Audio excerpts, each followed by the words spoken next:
В эфире телеканала «Итоги дня», в студии Надежда Саханская. Здравствуйте. В начале выпуска об основных темах. Увеличено количество судов на переправе Якутск-Нижний Бестях. Сегодня на линию вышло уже 10 паромов. На каскаде Вилюйских ГЭС продолжается плановый капитальный ремонт одного из ключевых гидроагрегатов. Расскажем, как идут работы на стратегическом объекте. За последние 5 лет смертность от рака в Якутии снизилась на 7%. Современные методы борьбы с заболеванием практикуют в Республиканском онкоцентре. Есть куда посадить. В Якутске начинаются работы по озеленению города. Где зелень, там и опасность. Встреча человека с клещом – вопрос времени. Убеждены алданские эпидемиологи. С наступлением тепла зарегистрированы первые случаи укусов кровососущих.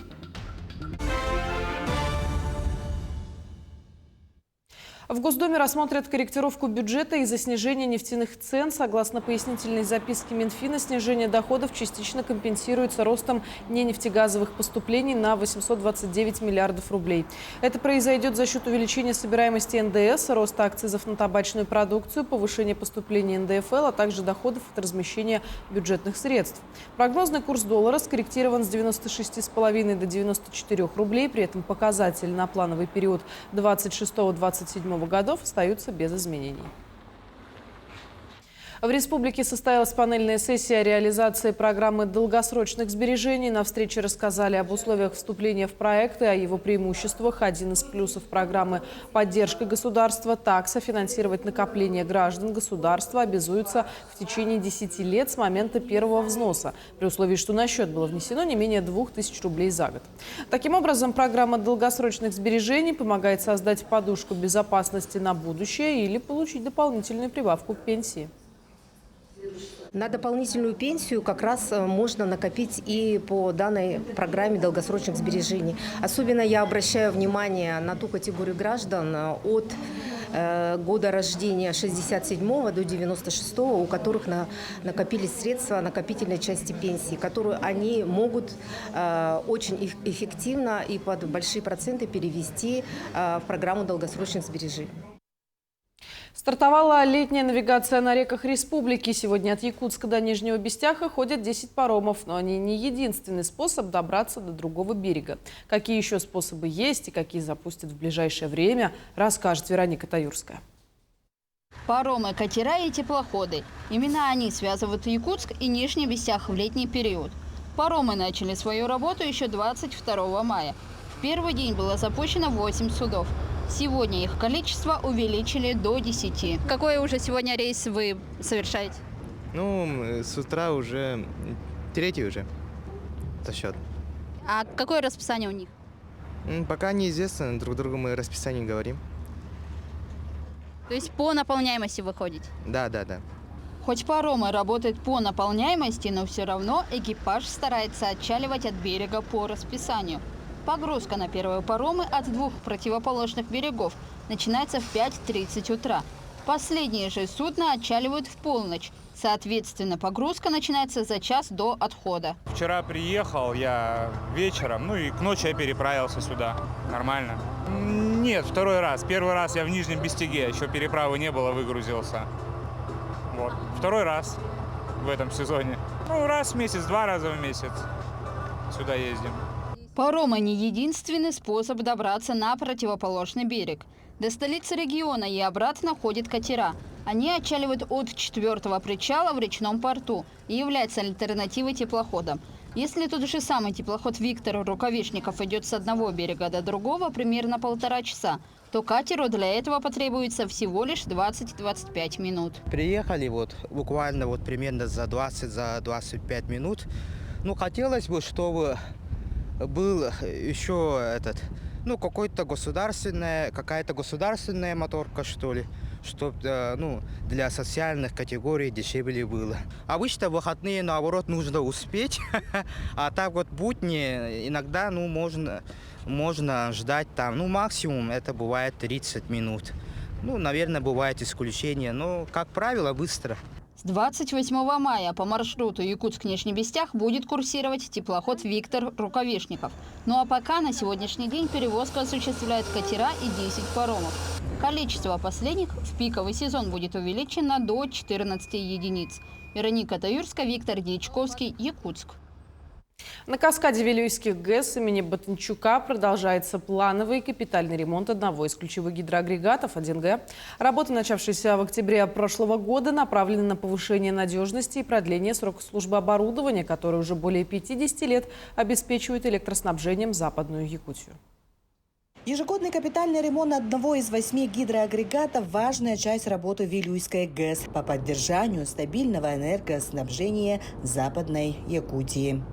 Каскад Вилюйский ГЭС дает электроэнергию для жизнеобеспечения деятельности всего Западного энергорайона республики. Гидроагрегат номер 1, запущенный в 1967 году, последний раз проходил капитальный ремонт 7 лет назад.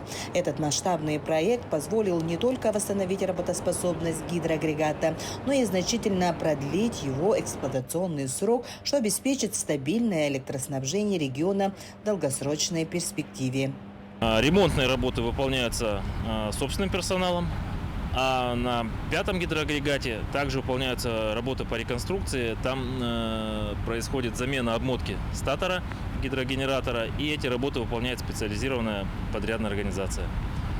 К началу осенне-зимнего периода планируется закончить все ремонтные работы и работы по реконструкции и ввести гидроагрегаты в работу.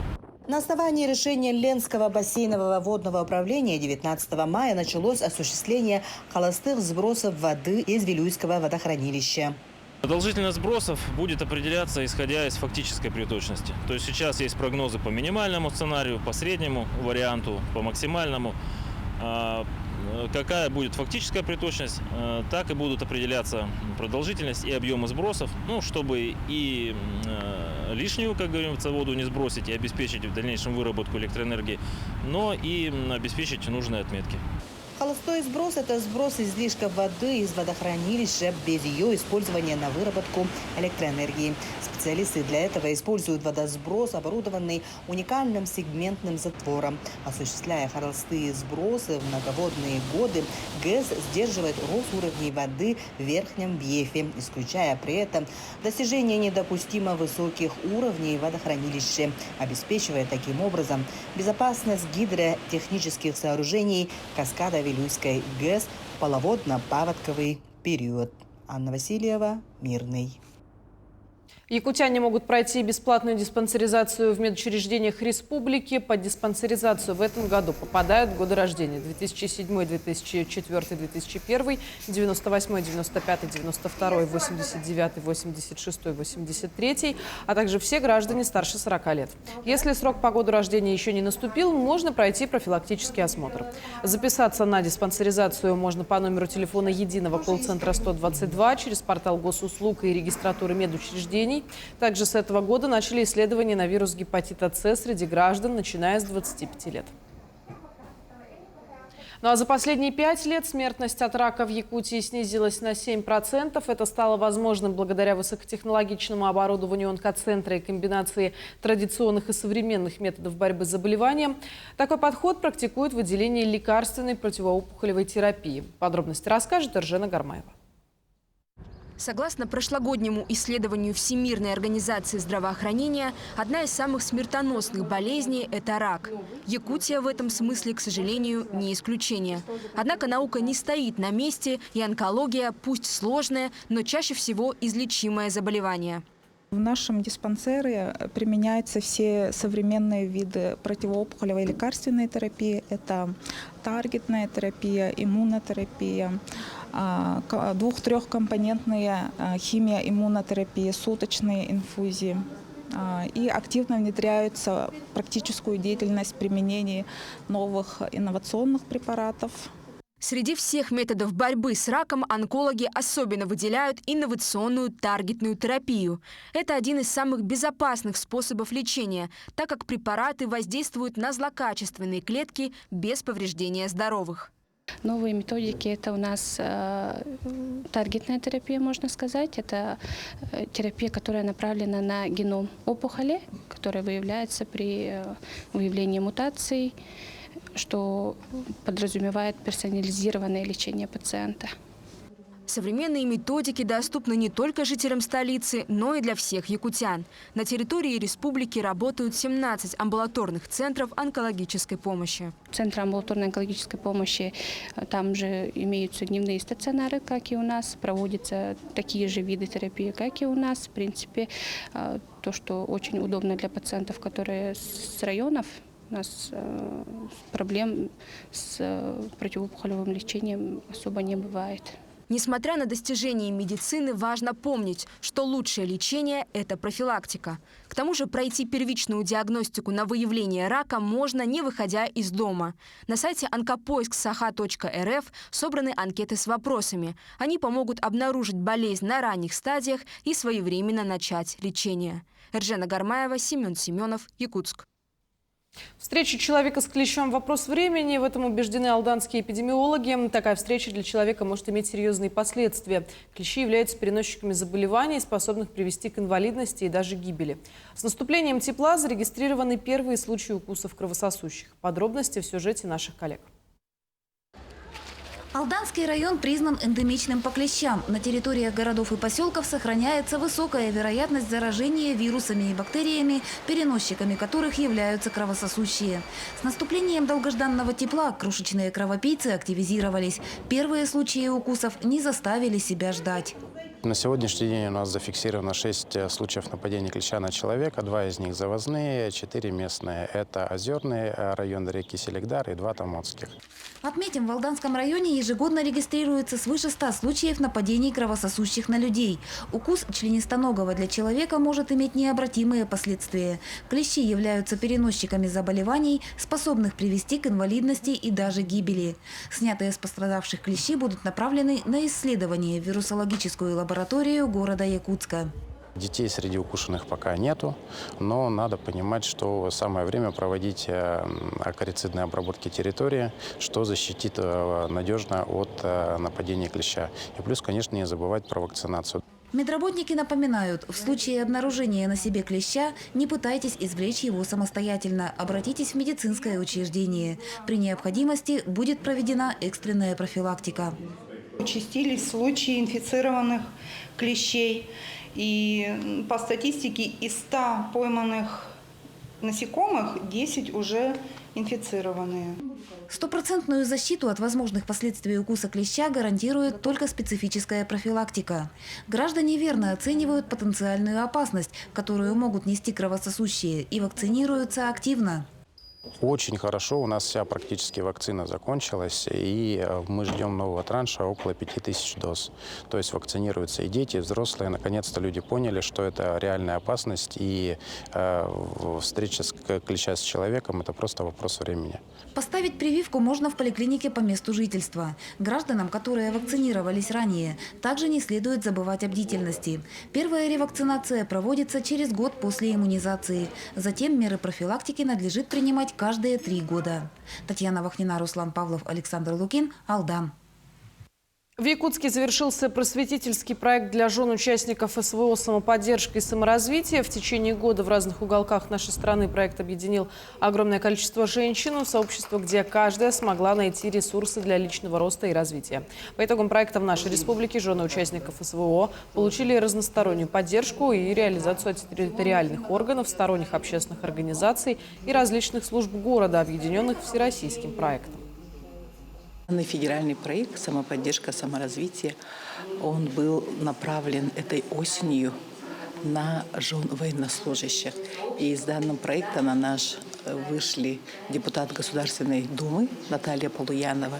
И она сказала, этот проект мы будем в нескольких регионах Российской Федерации сделаем как проект. Данный проект очень хорошо реализовался в нашей республике, и в нем приняло участие 91 женщина. В Тюменской области проходит всероссийский слет волонтеров-поисковиков. 250 участников из 54 регионов страны собрались вместе, чтобы обменяться опытом, который поможет добровольцам повысить свою квалификацию и навыки работы по поиску пропавших людей. Среди них команда волонтеров из Нерюнгри и Якутска. Подробности в следующем сюжете. Всероссийский слет начался с интенсивного двухдневного теоретического обучения, оттачивания навыков оказания первой помощи, эффективного использования специальной аппаратуры для связи и навигации, отработки методов ориентирования на местности. Находить общий язык, что немаловажно и что играет ключевую роль в осуществлении поисков. Разделять между собой задачи, вести незнакомые группы с собой в лес старшим поисковым группам, в том числе волонтерам, которые непосредственно входят в лесу, также находить общий язык, обмениваться информацией. И это те как раз-таки сложности, с чем сталкиваются в реальных поисках. Своеобразным экзаменом стал сложный резонансный учебный поиск. По задумке организаторов было развернуто несколько штабов поиска, но они между собой должны взаимодействовать. Участники учений приняли вызов и преодолели страхи, сосредоточившись на выполнении задачи по поиску пропавшего человека, проходя испытания погодой и непростыми условиями сибирского леса. Ночью самое сложное, это, конечно, в принципе, координация самих поисковых групп. И это непосильная, наверное, задача для штаба, потому что надо, чтобы люди хорошо ориентировались, умели в картах разбираться. Нам повезло, группа хорошая, очень подготовлена была сейчас. И, в принципе, проблем с этим не было. Создали проблему именно рельеф и местность, что болото и непроходимости. И опять же, ночью рисковать здоровьем группы, это, в принципе, лучше сняться чуть пораньше. Ну, тем не менее, сейчас мы уже знаем, как туда подойти, где подойти и с какой стороны лучше будет зайти. Всероссийский слет завершится 27 мая. По итогам учений запланирован форум, где участники обсудят, с какими трудностями сталкиваются поисковые отряды и как их решать на практике. Екатерина Павлова, Александра Цыбикова, Нерюнгри. Ну а 5 июня начнется распределение земельных участков для многодетных семей. Это уже второй этап массового распределения. Ранее, начиная с декабря прошлого года, было успешно распределено 960 участков на Вилюйском тракте. Начало выдачи земельных участков по 8-му километру Намцирского тракта намечено на 5 июня. Всего на этой территории образовано 1014 участков, назначение которых ведение садоводства. Якутские архитекторы стали триумфаторами международной выставки «Арх-Москва». Она завершилась в эти дни в столице страны. Якутия впервые выступила на выставке в качестве приглашенного региона и представила свой стенд с бетонными сваями и наземными трубами. Креативный подход оценили. Экспозиция республики стала лучшей в номинации «Архитектура». Также проект бюро «Намада» признали лучшим выставочным объектом форума. Якутяне представили изделия из бересты с названием «Кут», а бюро «Снега» вошло в топ-3 молодых студий страны по итогам конкурса Next. Ребята подготовили необычную коновязь Сергея со льдом. Сама же выставка «Арх-Москва» состоялась в 30-й раз. В этом году ее главной темой стала суть. Ежегодно отбирается 10 архитектурных бюро, которые делают экспозицию на Арх-Москве. В этом году тема всей Арх-Москвы обозначена как суть архитектуры. И мы откликнулись на этот девиз, предложив сделать выставку Next на тему «Места и события». Я очень рад, что в этом году у нас очень широкая география. Снова были заявки из Якутии. Без Якутии теперь Next нельзя себе представить. Со скорейшим приближением лета в Якутске начинаются работы по озеленению. Выставка цветов стартует с наступлением июня и затронет площади, скверы и улицы столицы. Всего в планах высадить порядка 1 миллиона растений. Также ежегодно среди предприятий, организаций, садоводов и жителей города пройдет конкурс «Зеленый кубок столицы», посвященный в этом году 80-летию Великой Победы. В связи с этим будет добавлена новая номинация «Клумба Победы». Кроме того, в этом году озеленят и набережную Романа Дмитриева, причем живой изгородью. В этом году в рамках муниципального контракта будет озеленена улица Набережная Романа Дмитриева. Будут высажены изгороди, живые изгороди из акации желтой, боярышника даурского и ели сибирские. В конце этой недели пройдет высадка парке Победы пройдет акция «Сад памяти». Эта акция всероссийская, она проходит уже 6-й год. И по всей России высаживается более 27 миллионов деревьев в память о каждом погибшем в Великой Отечественной войне. 26 мая по всей стране отмечается День российского предпринимательства. В Якутске праздник справили познавательно. В столице прошла экскурсия по старому городу, некогда центру торговой деятельности. Первый аттестованный гид Якутии Дмитрий Михайлов не просто рассказал, но и показал, где располагались рынки и базары, а также поведал о жизни купцов господствующего столичного сословия в прошлом. В этот день мы вспоминаем о прошлом нашего города, мы узнаем, например, о важных торговых местах, о том, как основывался город, о том, чем он торговал. Это на самом деле очень важное место для нашей истории, то есть как и площадь Ленина, так и старый город, потому что здесь город вообще, в принципе, зародился как таковой, именно поэтому у нас такой вот очень компактный, но очень насыщенный маршрут. Соревнования по пожарно-прикладному спорту, парад выпускников и праздник танца Асохой прошли в Ленске на этой неделе. Каждое из мероприятий стало массовым и зрелищным, присутствовала на них и наша съемочная группа.